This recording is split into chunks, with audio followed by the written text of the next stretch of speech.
यासिर कामरान का मुकदमा दर्ज हुए गुजर गए कई दिन, मगर अब तक मिला नहीं कातिल का सुराग, ना ही कोई मुल्जिम हुआ गिरफ्तार। देखिए, यह है यासिर की दुकान।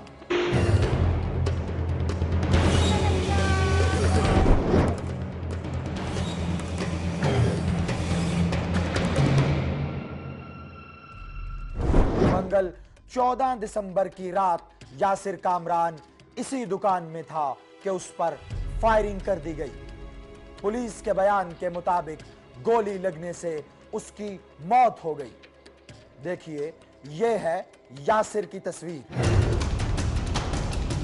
चालाक मुजरिमों ने वकूए से सब शवाहिद मिटाने के लिए लाश पर तेल डाला और लगा दी आग, जिससे मकतूल का बिस्तर, चारपाई और लाश जलकर राख हो गए।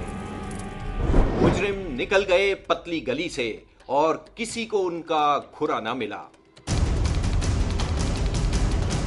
देखिए किस तरह वकूए से सारे शवाहिद मिटाने की कोशिश की गई। कौन इस भयानक कत्ल का है जिम्मेदार?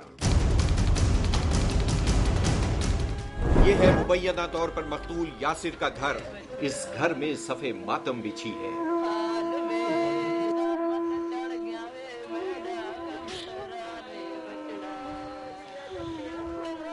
यह है उसकी दुखियारी माँ।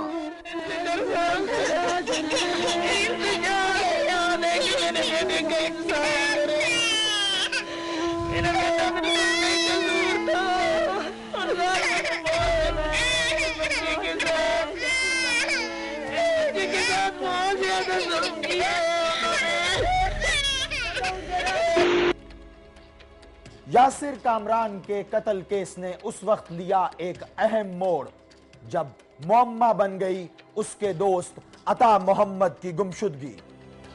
यह है तस्वीर 20 साला अता मोहम्मद की। अता मोहम्मद है यासिर का पुराना दोस्त, लेकिन क्या ताल्लुक है यासिर के कत्ल का अता मोहम्मद की गुमशुदगी के साथ? 14 दिसंबर की रात यासिर ने अता मोहम्मद को बुलाया था अपनी करियाने की दुकान में। उसके बाद क्या हुआ था? यासिर कत्ल, अता गायब। देखिए, यह है गुमशुदा अता मोहम्मद के रिश्तेदार। यासिर कत्ल क्यों किया गया? अता मोहम्मद कहां है? क्या अता का यासिर के कत्ल में है कोई हाथ?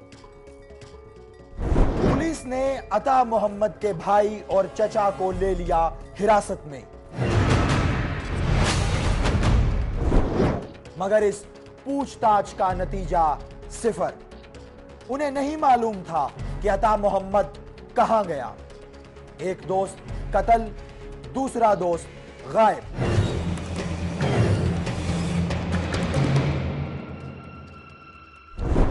मगर देखना यह है कि कौन कत्ल है और कौन गायब। देखिए, यह है इस भयानक कत्ल की FIR और यह है यासिर का चचा शेर मोहम्मद, स्कूल टीचर। बे औलाद होने की वजह से चचा ने यासिर को गोद लिया था और पिछले 20 साल से वो था चचा की किफालत में। चचा ने बना दी थी करियाने की एक दुकान 4 साल पहले, जो बहुत अच्छी चल रही थी। 14 दिसंबर मंगल की सुबह चचा हस्बे मामूल भतीजे के लिए नाश्ता लाया। दुकान का शटर गिरा हुआ था। नाश्ते का डब्बा जमीन पर रखा और शटर उठाया। दुकान में दाखिल हुआ कि जले हुए गोश्त की बू आई। दुकान के साथ वाले कमरे में मकतूल सोता था। चचा ने कमरे में झांका और अंदर पड़ी थी मकतूल की जली हुई लाश।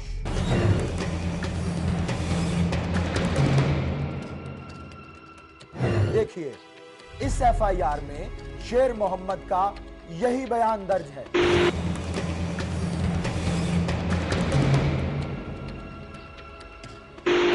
क्या ये कत्ल नतीजा है किसी देरीना दुश्मनी का? कौन है इस भयानक वारदात का जिम्मेदार? ये जो सफाकी का इक़दाम या ज़ालिमाना इक़दाम किया गया है, शायद ही तारीख में इसकी कोई मिसाल मिलती है। इसलिए मैं जनाब वज़ीर-ए-आला पंजाब मोहतरम शहबाज शरीफ साहब से गुजारिश करता हूँ कि हमारे केस का जो है ना आज खुद नोटिस लेंगे। जय वकुआ से पुलिस को मिला मकतूल का मोबाइल फोन, कमीज और स्वेटर।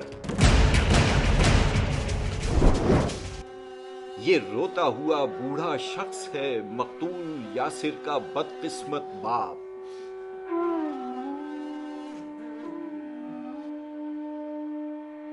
मैं साढ़े ते बहुत जुल्म किया, पूरी कायनात दे विच इन्ना जुल्म किथे नहीं किया। सादा इंसाफ चाहिए, असां तुहाडे को इंसाफ चाहिए हुकूमत को।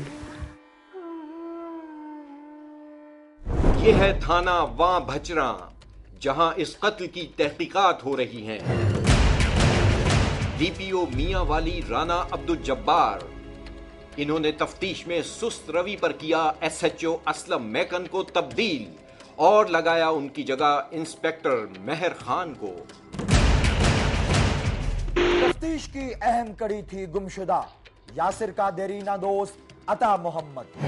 इस पुरअसरार कत्ल के तफ्तीशी इंस्पेक्टर मेहर खान के पास एक ही टारगेट था, मुजरिमों की जल्द अज जल्द गिरफ्तारी।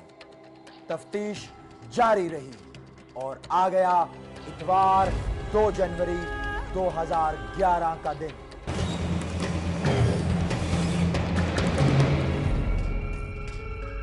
इस दिन केस का एक अनोखा रुख सामने आया। 2 जनवरी को केस की गुमशुदा कड़ी हाथ आ गई। क्या अता मोहम्मद बरामद हो गया? जी नहीं, यासिर कामरान बरामद कर लिया गया। अगर यासिर जिंदा था तो वो कौन था जो उसकी दुकान में जला हुआ पाया गया? सब हैरान थे। क्या यासिर ने अपने देरीना दोस्त को जिंदा जलाया और फरार हो गया? और क्या रचाया अपने ही कत्ल का डरावा? क्या यासिर कामरान कातिल है और अता मोहम्मद मकतूल? क्या होगा ड्रॉप सीन इस ड्रामाई केस का? देखिएगा यासिर कामरान केस का जिगजैग पुलिस फाइल के अगले प्रोग्राम में। एसपी मूसा का कहना है, जुर्म छुपता नहीं, रंग बदलता है। देखिए ब्रेक के बाद शौहर ने लगाया बीवी को मकरूह धंधे पर। सुनेंगे रजिया की कहानी। दरवाजा खोलो। मैं कहता हूँ चले जाओ वरना जान से मार डालूंगा।